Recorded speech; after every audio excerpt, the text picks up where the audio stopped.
আসসালামু আলাইকুম। আজকে আমাদের হলো ৩য় ক্লাস। তো এর আগের আপনারা অক্ষরগুলি মুখস্থ করে নেবেন, তাহলে এই বুঝতে পারবেন না।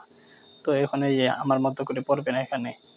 যেমন বা, জিম, ফা, সোয়াদ, মিম, হা, কাফ, শিন, আইন, লাম, বা, গইন, কাফ, কফ, সিন, হা, তা, মিম, বদ, খ, জিম, ইয়া, থা, হা, হা, হামজা, গইন, ফা, সা, আইন।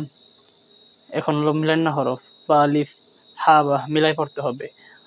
হা, জিম, বা, আলিফ, হা, বা, হা, জিম, জিম, দাল, মিম, আইন, আইন, সদ, র, লাম, লাম, কাফ, হা, ওয়াও, লাম, হা, হা, মিম, মিম, নুন, লাম, আলিফ, লাম, হা, হা, ইয়া, ইয়াসিন, কাফ, বা, কফ, ওয়াও, হা, মিম, বা, হা, ইয়া, হা, তা, হা, জিম, র, খ, দাল, সদ, আইন, দদ, গইন, জিম, ফা, ইয়া, ফা, লাম, হামজা, জিম, হামজা। তো আপনারা এখন এগুলো প্র্যাকটিস করবেন।